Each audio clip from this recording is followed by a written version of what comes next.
Hey everyone, welcome back and happy Friday. All right, guys. Well, as you guys know, I said this a little bit earlier in my other videos. I did not have the opportunity today to do a hot, messy topics. We are kind of getting things ready because my mom, we are helping her move, and Jason just got in yesterday, so it wasn't in the cards, but it's okay. We'll be back on Monday. Now we're back to talk about some Vanderpump Rules ish, and it seems like it just is not stopping. Surprise, shocker, wow, not very nice, not very demure. I'll never do that again. Okay, so before we jump in, if you guys haven't already, go ahead, pop off in the comment section. If you're not subscribed, get subscribed. Don't forget to hit that notification bell, and let's start right here with Miss Lala Kent, shall we? Yeah. Thank you to Reality Blurb. Lala Kent appeared to shade her former assistant and podcast host, Jessica Walter, on the latest episode of the Give Them a Lala podcast with her Vanderpump Rules co-star, Sheena, and her brother, Easton. After Jessica suggested that Lala handled her podcast exit so poorly via an Instagram like and claimed that she wasn't given the opportunity to say goodbye, Lala lashed out at someone looking for their 15 minutes of fame. As Sheena seemingly reminded Jessica that she signed an NDA. Okay. All these people who want their freaking 15 minutes, fall back, shut up, is what she said. And Sheena also said, and remember, you signed an NDA. Like, shut up and just go away. What is this constant need to remain in it? And Easton said, because they get a taste for it. Hold on, let me play the clip. Also, by the way, I died because Vanderpump Rules Party podcast, they made a lot of sense. They're like, you literally are on reality TV. Isn't that every reality star? And Lala warns, be careful who you let in your home. They may get a taste of the fame and go rogue. Tell me without telling me who you're referring to. Katie was right. My immediate reaction is like, babysitter, shut the fuck up. Right? Why are Stop you talking? looking for your 5 minutes. All these people who want their freaking 15 minutes, fall back, shut up. And remember, you signed an NDA. Shut up and just go away. What is this constant need to remain in it? Because they get a taste for it. It's wild to me. It's why you have to be very careful about who you bring into your home, because these people go rogue. I know. And so maybe Katie was right. My immediate reaction is like, babysitter, shut the fuck up. Right? Why? Oh. It does make me now I kind of just want to know what's happening. This is her, Jessica, and she is now doing her own podcast. But also I think sometimes even on reality TV, which by the way, it sounds kind of ridiculous because I'm sitting here talking about the people who are on these shows, but I think sometimes there is this huge importance to them. Like, I am so important. Well, I think that that's probably good for your ego. You do have to remember, you're not curing cancer. You're fighting with other people on a TV show. You were cherry picked out of a group of people because you were able to bring the fight, which is great for you. When you were found, you were in a restaurant, just like so many other people. This is not some incredible talent. This is not some, oh my God, we are doing something. We are solving a problem. We are contributing to something. It's not. You really play the lottery because you got really lucky. So when you're telling these other people who why do they need the constant? Why do they have the constant need to be in it? Shut the fuck up. It's like, you kind of sound like, it just sounds whatever. I don't know. Anyways, so moving on. As questions continue to swirl in regards to what exactly led to Jessica's exit from Lala's team and podcast, she took to her Instagram story where she appeared to tease her own podcast, which is what I showed you. Vanderpump Rules Party wrote in the caption of the screenshot of Jessica's post on Instagram, interesting song choice, and in front of a podcast mic, which was Moonlight's Freebird playing in the background. Yep. She's free. But speaking of being free and whatever else he is, Jax Taylor was involved in a car accident on Wednesday that resulted in claims of a hit and run. Now, there was a woman named Michelle West who threatened legal action against him, claiming her boyfriend sustained pretty bad injuries after the Valley cast member rear ended his Subaru WRX with his Chevrolet Silverado.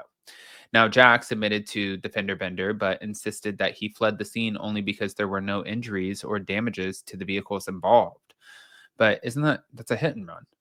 In a video of the aftermath of the accident shared by TMZ, Jax and the unnamed man were seen looking over their vehicles, which didn't appear to have sustained much damage, and having a brief chat before Jax left the scene. I want to see the video. Like, I was looking for the video. Maybe if I just go to tmz.com, then I can find the video, but I was looking for the video and I couldn't find the video anywhere. But I do want to know what the hell is on this video and if it shows him fleeing the scene. Let's see. Oh, yep, here's the video.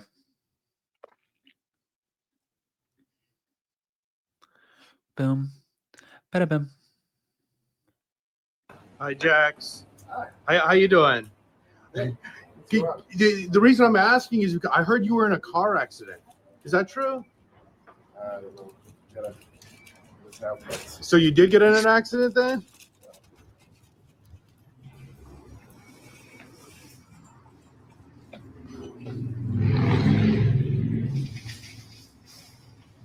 No, that's not the video.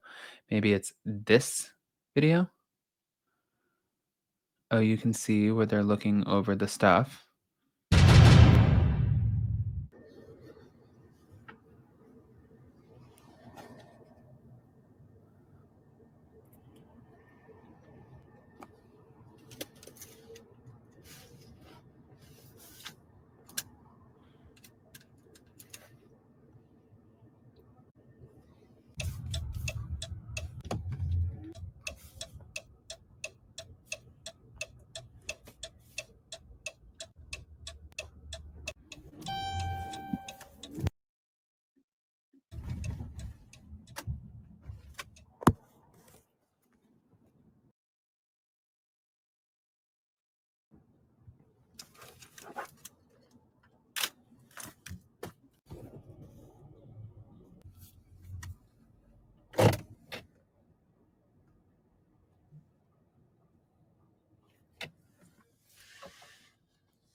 Okay. Doesn't seem like there's like a whole lot there to go off of, but this is what she said in her comment. She said, Jax Taylor, celebrity, rear-ended my boyfriend and took off. Yesterday, around 1 p.m., my boyfriend was rear-ended pretty hard by a Chevy Silverado while stopped at a red light at Laurel Canyon in Chandler. Doesn't look like it was that fucking hard. It's a truck that hit a car. You guys know I cannot stand Jax, but I gotta, come on. There would have been damage. His little license, like the plate is, people do this all the time to try to get a payout, especially if you think somebody's famous. This is the shit that I hate. He got out of the car to see this man. He didn't know who he was at the time, who was immediately erratic and belligerent, saying my boyfriend's car was fine. It's not. The truck is misaligned. There are 2 holes in the bumper. When they got in the car to pull over on the side of the road, he seemed to attempt to leave, but my boyfriend is a good and fast driver if needed, and followed him. And he eventually pulled into a gas station further down the road, and he was still super rude and upset. And when asked to exchange info or insurance, his response was, "Oh, so you want to do this the hard way?" And when asked if he didn't have insurance, his response was, "I'm wearing $400 shoes. You think I don't have insurance?" Oh, yeah, well, Jax, I'm sure, was probably being an asshole. Followed by repeatedly asking my boyfriend to just call the cops. And my boyfriend got pictures of everything, his license plate, etc., and called the police, who just told him since he wasn't seriously injured, they'd send LAPD out as soon as they could. And of course, no one showed up. Now, the man continued to refuse to exchange any information. Eventually, he jumped in his car and took off. And shortly after, a man walked up to my boyfriend, who turned out to be paparazzi of some sort, telling my boyfriend who Jax Taylor is and that he's on Vanderpump Rules on Bravo, owns a bar in Studio City, etc. And he provided his info as a witness. And my boyfriend went to urgent care as he has pretty bad whiplash and a sore neck and back. And basically, police and Kaiser refused to do anything since he's not seriously injured, such as a missing limb, and didn't lose consciousness, and asked him to file an online report. But at the police station, he was told it's a misdemeanor for the hit and run, a $400 fine at best, not a felony, since he's not more seriously injured. And Kaiser Urgent Care wouldn't do any imaging yesterday since he didn't pass out. So if the pain worsens, he needs to make a separate appointment with his doctor. We live in a messed up system, and we know insurance won't be an issue since we have all of his info and the photos, but we will be pursuing this as hard as we can to hold him accountable. Beware of this man and don't support him or go to his bar. Looks like you pissed somebody off there, Mr. Taylor. Anyways, I want to hear what you guys think. Guys, pop off in the comment section, please. If you're not subscribed, get subscribed. Don't forget to hit that notification bell, and we'll see you next time.